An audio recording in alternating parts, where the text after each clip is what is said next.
leaving the stage, I'm going to welcome up Arild Hermstad of Framtiden, våre hender, and Heffa Schücking, CEO of Urgewald, to do a double act presentation on the very interesting campaign that they have been running separately, different work, but all around the Norway Global Sovereign Wealth Fund, which, as was mentioned earlier in the day, one of the biggest investors in the world, subject to significant accountability to the people of Norway, existing to support the people of Norway, and it'll be extremely interesting to hear about the work that's been undertaken to engage that giant of capital markets. So welcome, come up, looking forward to your presentation.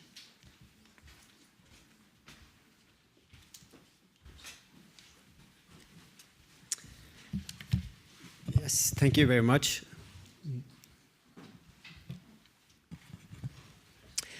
We will do this the easiest way, and that is I will speak for 10 minutes, and then Heffa will do it for 10 minutes.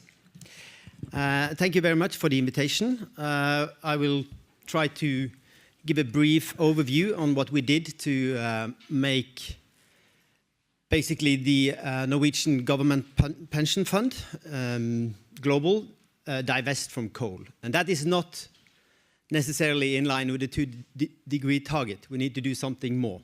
I come back to that towards the end. First, Framtiden is a member-based NGO. We are in Oslo. We are about 35 staff members. We work for international solidarity and environmental responsibility. And we started the oil fund was established in 1990. The first money came in 96. And the very same year, we started to look at what the fund was putting the money into. We have been, of course, working together with different NGOs over the time, but especially on this campaign, the cooperation was very crucial. And we worked together with Greenpeace, the WWF in Norway, 350 Avas, but most important was, of course, the cooperation with urgewald, which was, I think, the clue for the whole campaign to be successful. Briefly about the fund, it's currently in 75 countries, invested in 9,000 companies all over the world, and the ownership in the world companies is on average 1.3%, and in Europe it's 2.4%. That's on average. We can own up to 10% of any given company. It's the parliament in Norway that is actually the owner of the fund on behalf of the Norwegian people, about 5 million people. We have a ministry, which is the conservative party here, so to speak. The bureaucrats, they can be very difficult to struggle with sometimes. And then it's the fund manager, Norges Bank, or NBIM, as I will call them. And there is a council of ethics that was established, which is now organized together with the manager. Short timeline on climate, just to say how big this is. We started to have money in 96, and now today it's about 7,000 billion Norwegian kroner, which equals 800 billion euro. I think that's the... And it's not really a pension fund. That's very important to say. No one in Norway has any right to this fund. What we do is to take money from the oil sector and put them into this big fund. And then we take them out when the state budget need money. And there are certain rules on how that is done. But it's not really a pension fund like the other pension funds that we have been talking about. Actually, we like to call them the oil fund, but they changed the name some years ago. Some highlights when it comes to climate action and climate work for the fund. I said 96 the first time they had money in the fund. In early 2000, we had a big campaign in Norway to try to have ethical guidelines for the fund. And that actually came out quicker than we thought. We thought we would use like 5 or 6 years, and it happened in 2 years. So the parliament, everyone agreed that we should have ethical guidelines. the problem was there was no climate criteria at that time. So we continued to work on climate to make them change. And they did some small improvements in the years from 2004 to 2010. They joined the CDP and they did some assessment, as you can see. We were quarreling with the fund because we appointed them this year's worst company. That was in 2009. They were quite angry with us. So we haven't always been friendly with everyone. And I think that is necessary sometimes to actually criticize.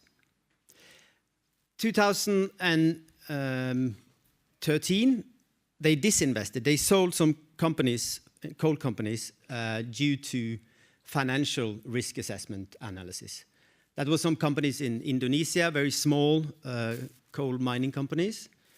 And we think that was also due to a report we made from Indonesia. We went there in 2013. But the big shift was in 2014, when we launched also the report that Heffa will tell a bit more about later.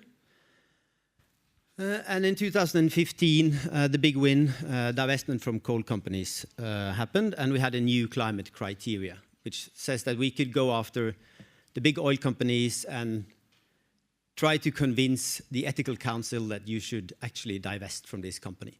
So far, they haven't done that. We think they will have a hard time to do that, but we will definitely give them input on which companies they should work with. So how did we come from this situation in 2004 to this situation in 2015? And even on the front page of New York Times. I think there were 6 crucial factors to make this happen. The first step was that we had to realize that to talk about fossil-free in Norway, not so good idea. So let's focus on what is definitely the worst we can invest in. And I think that's also, it's very simple actually to figure out which is definitely the worst thing that we are investing in. And coal we didn't know how bad it was when we started to work on coal, but the more we did, the more we realized that this is actually something that everyone in Norway, this is too dirty, this is not good at all. So it was a very good idea to start with coal. Of course, we did a homework. We had very solid knowledge at the base.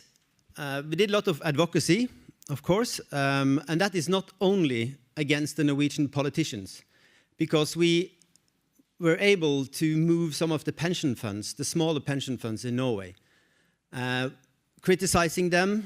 Actually, we were quite friendly with them normally because they're quite nice and good, and they do good stuff. But it was necessary to be a bit strict with them for a period of time. And then they moved, 2 of the smaller ones. They divested from coal 1 year before the fund did, or half a year before. And also some municipalities were stating that they would divest from coal. Even the capital city itself had a statement 3 months before. And that was very helpful for us, because then we knew that this could happen. But of course, advocacy with the parliament was definitely the most important thing. And we never talked to anyone in the Ministry of Finance, the bureaucrats. We just ignored them because we know that trying to convince them would not be very easy. And we were lucky with timing, and that's always important in a campaign. But we had a shift of leadership in the biggest opposition party, the Labour Party, which is also the biggest party in Norway. And that was very helpful for us, that this happened, because he needed some climate profile. So we were quite lucky with the way things turned out. And then it's point number 5, it's coordinated campaigning. And that is really, to coordinate is very important. We had dramaturgy is very important, and we had funding from, I think some of these organizations are here today. And if we didn't have all those money, we couldn't put up the really pressure towards the end of the campaign period, which was crucial. Just some short examples of the things we did for campaigning. Global Divestment Day. We had a huge climate march, the biggest in Norway ever, in February. Quite cold. We had a week with people from all over the world who were affected by coal companies in very many different ways. And we had a lot of media attention, of course, when that happened. Twitter storms, and that really helped. The Labour Party guys said that they had noted that this was happening. We had signatures, and we gave these to the most important politicians in the process outside of Stortinget the same day that they voted to divest. That was also pure luck. We think it's important because this guy, he has been several years, he's been one of the most powerful men in the world, according to Forbes, around number 70. He fell down in last year. But still, he is powerful, not because he's Norwegian, but because he has all this money that he is investing. And that means that he is actually making things happening in the financial markets when he goes around and say that, well, we are divesting from coal. And he is, of course, loyal to what the politicians has told him to do. And he, of course, knows that it makes perfectly financial sense to do it as well. So we think that helps a lot. We see that things are happening again, things are moving in the municipality of Oslo. Now there will be a full divestment from all fossil fuel, including oil. The capital of the oil country Norway is divesting from oil. I think that's good. That makes us hopeful for the future. One thing, you need to give a cake to the people who voted for what you did. And these are the guys in the Committee of Finance in the Parliament. After the win was secured, and it was all the parties agreed, and we need to make them look good. And I don't know if you think they look good on this picture, but it is actually so that two of these guys, they were opposing this all the time, the whole process. Only the last day they voted for. And afterwards they came out, yes, we like this. So, I mean, make sure that they look good afterwards. So we're not where we should be. We still need to do something more to get all coal out of the fund. Heffa will tell more about that. Divest from oil and gas. We had to look at other fossil-fueled companies and sectors. We should allow unlisted infrastructure, unless you guys can just fix that all the unlisted will be listed as green bonds. Then it might not be so important. We also think that we should allow unlisted green companies and clean tech. Important, you have to organize. It's very important to coordinate yourself. And if you look closely at this picture, you see that the fishes are not the same size. They are different. And the NGOs and the actors that are going to be coordinated, they are different. And it's take a huge effort. But the gain is very big, so it's actually necessary to do it. But it won't be easy, and we really worked a lot on that. So thank you for the attention.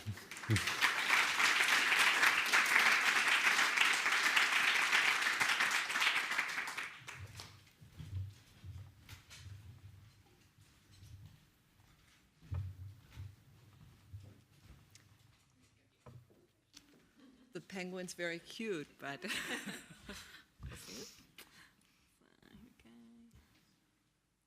so maybe just while oh, the presentation's already there. Very good. So urgewald, we're known as a kind of pit bull terrier in NGO campaigning. So we go beyond the win and are actually also interested to see how it's being implemented. So just to mention right at the beginning, we've done a briefing 1 year after Norway's divestment decision. How far along is the divestment action? And we've produced what we call a divestment to-do list for the Norwegian government pension fund, listing all of the companies that we still, that we still think need to go. I have some more copies later on if people are interested. So I guess what I want to focus on in these 10 minutes is sort of the lessons learned from the Norwegian campaign in terms of what is a good coal divestment and sort of what are the things that you need to think about, and also the body of work that has emerged from the Norwegian campaign. So the very first question when you're looking at the portfolio of an investor, whether you're an NGO or whether you're an investor yourself looking at your own portfolio, it really is a question, what is a coal investment?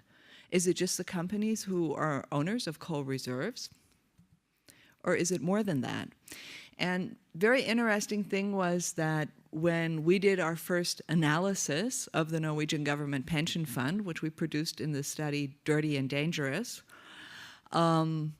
we came to completely different conclusions than Norges Bank, who's managing the fund. According to Norges Bank, there were 267 million euros of coal investments in the portfolio. According to Urgewald, there were 8.8 billion euros of coal investments. That's 32 times as much. That's a big discrepancy. And we really wondered, I mean, how can this be? How come we're coming to such different conclusions? And one of the reasons for that wasn't that, you know, Norges Bank lacks counting skills, but the fact that they, like most big investors, they work with industry classification benchmark systems that are not very good at recognizing coal investments, to put it that way. And just to give you an example, one of the biggest polluters on the planet, a South African company called Sasol, which turns coal into oil, and mines 40 million tons of coal each year, they're not, which is, you know, their raw material, they're not classified as a coal company. They're classified as an oil and gas company. A matter of fact, all of the companies that are involved with coal to oil or coal to gas, which is much more polluting and dirty than simply burning the coal, they're classified as part of the oil and gas sector.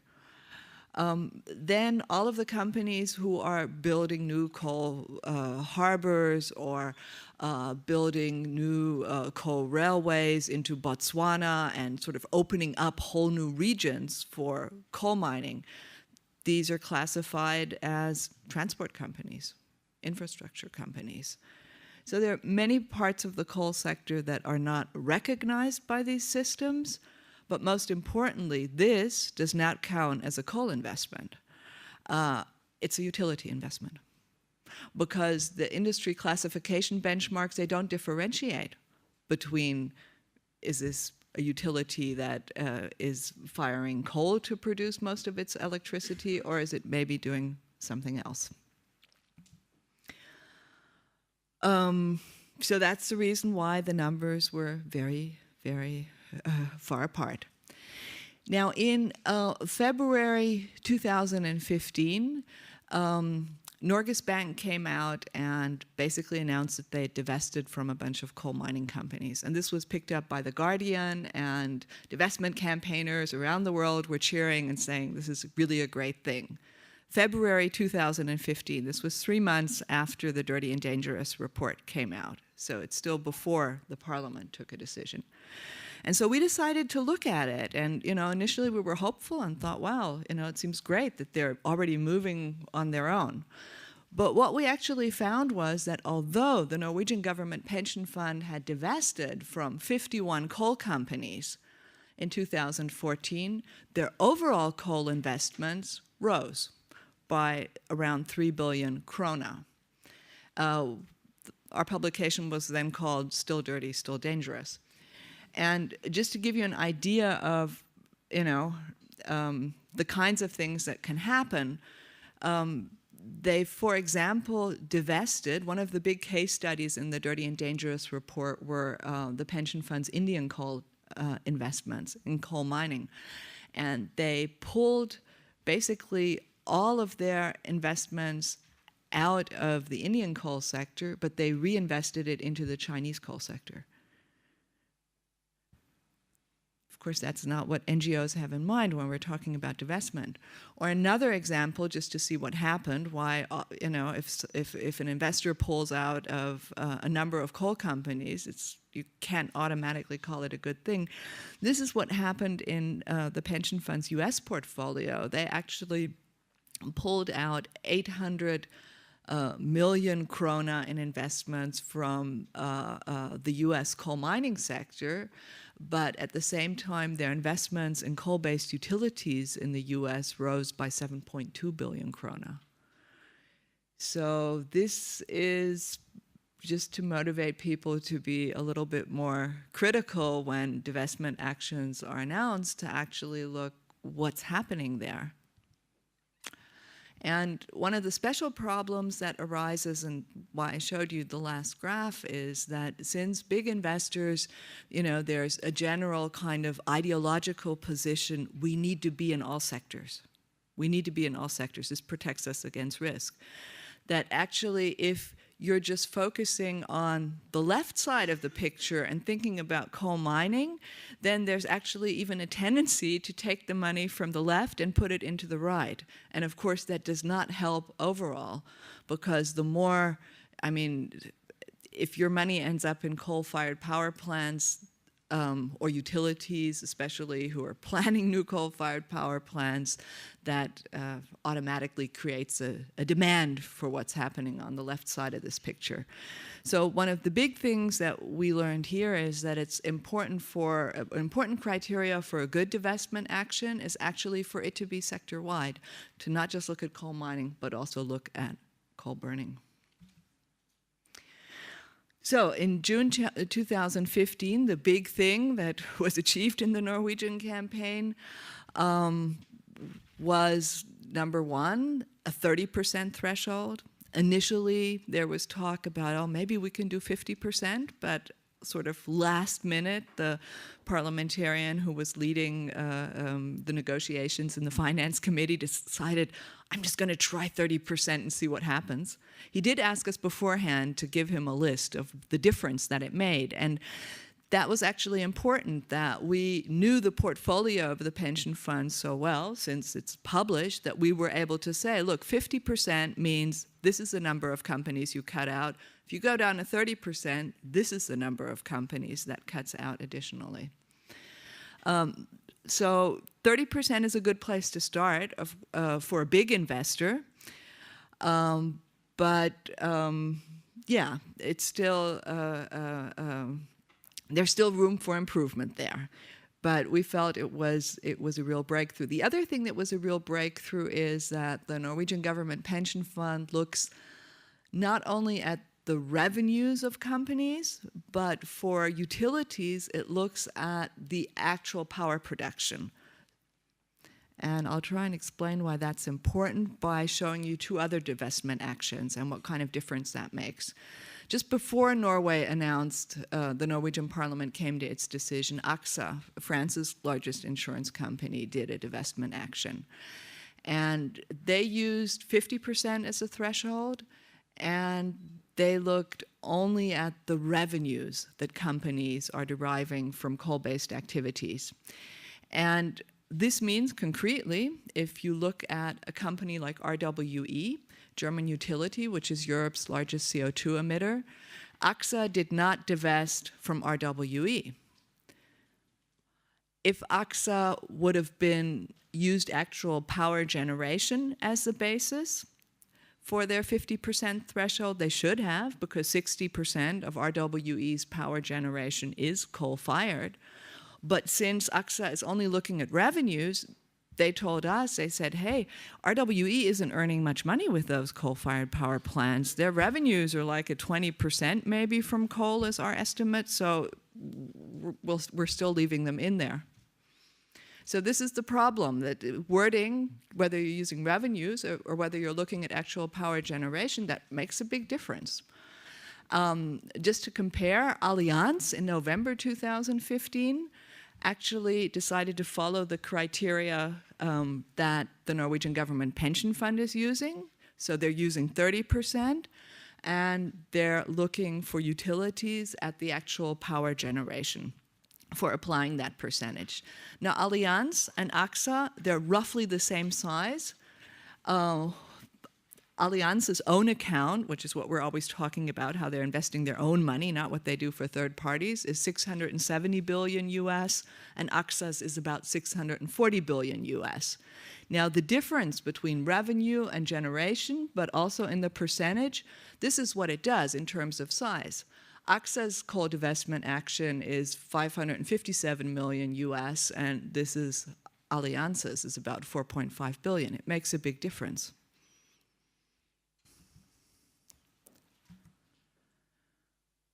Okay, although the Norwegian government pension fund is the biggest coal divestment to date, of course it's not perfect, and there's a problem. And one of the problems is that these percentage criteria that are being used, they don't really capture the real-world impacts of a company's operations. All they tell you about is the relative importance of a company's coal business to its overall business. But it doesn't tell you whether about the physical, real-world impacts that this company has. And this means that, for example, the world's 6th largest coal producer, Glencore, isn't captured because it's too diversified. So this is a big drawback, that there's only a relative threshold, percentage threshold, but not an absolute threshold. So we've developed, on the basis of what we've sort of learned from looking at a concrete portfolio in Norway, we've developed criteria for what we call impact divesting. And number one criteria, we think 30%. It's a good place to start for a large investor, but it has to cover industry-wide, and for utilities, it should be looking at power generation. The sector-wide thing that I said, this means we think it should also cover examples like coal transport companies, which can be key for the expansion of the coal industry. Such as Horizon is a coal transport company from Australia, which is playing a lead role in sort of opening up the Galilee Basin, which, if it happens, would increase Australia's coal production by something like 70%. Or companies this is an engineering, procurement, construction company, which is building Burma's first coal-fired power plant, which would not be recognized as part of the coal sector by the industry classification systems, but nonetheless is playing a really key role.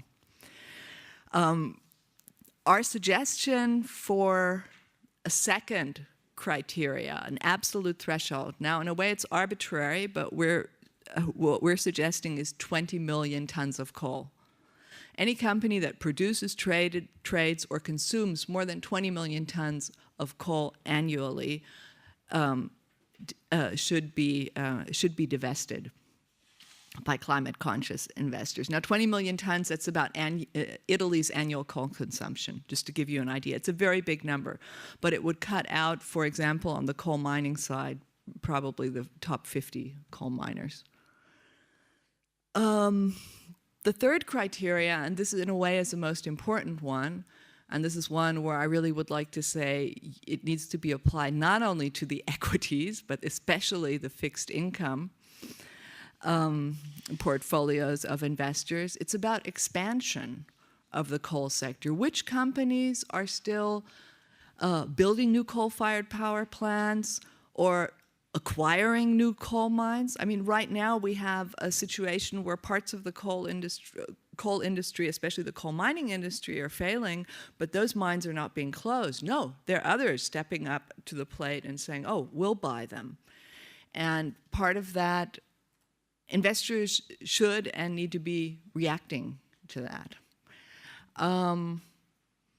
If we look at a recent report that came out, it basically tells us 1,500 new coal-fired power stations are still in the pipeline. And if these things are built, there's just no chance of staying within a 2-degree pathway.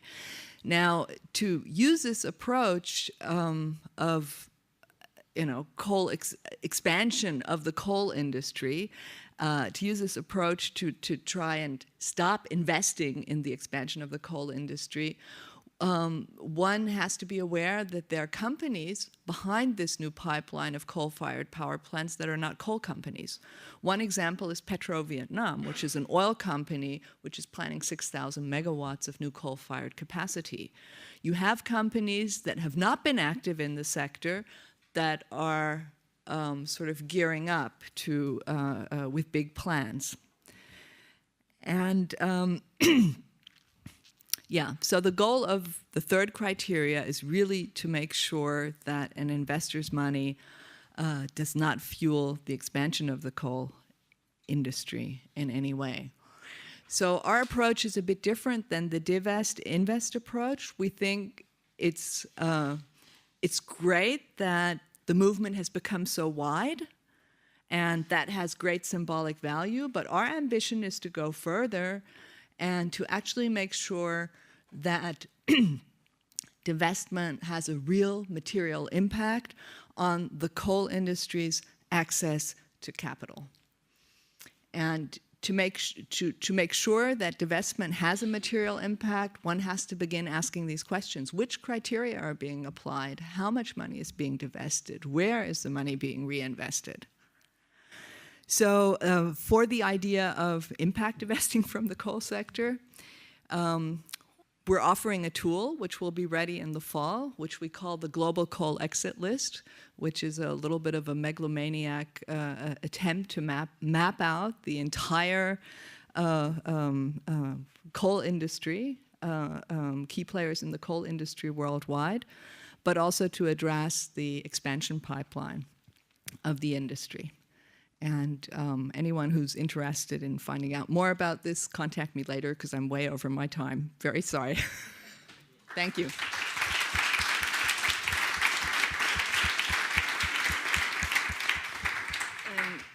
Thank you both so much. Completely fascinating presentations. And obviously totally complimentary. We are really running short of time, but I do want to allow 2 questions, just for the lucky 2 that have their hands up. Pele at the back gets the first one. Thank you. I'm sure all of us is supporting the transition to a green economy. But what the move by the Norwegian Oil Fund did was actually to exclude Dong Energy from the investment universe, because there's still over 30% of coal generation. And I think from our approach is that we want to support these companies. The same goes with Drax in the UK. They now operate the biggest biomass plant in the world. Even though they still have 5 or 6 coal-fired plants. And they are aiming to close all those plants in 2020. So just a question for you guys, do you believe it's the right way just to exclude, or look specifically at each company and how they're transitioning their business? Do you hear me?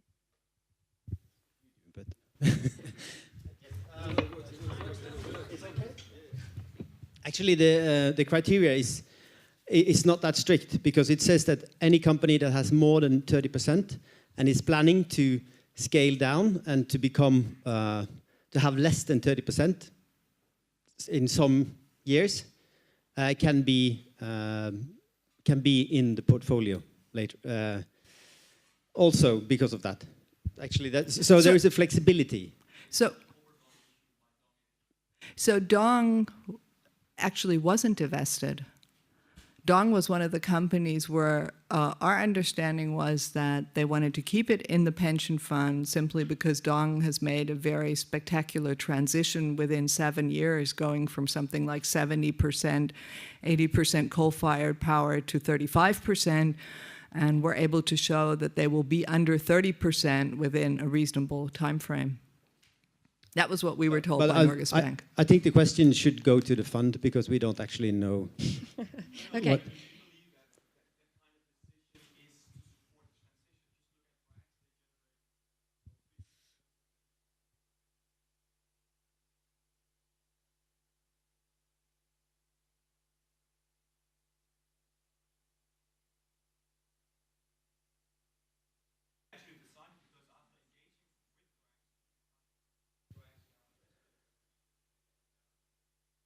But the problem is actually solved, because there is a flexibility in the criteria, and which we actually were in favor of. Also because we wanted to address the companies who is scaling up.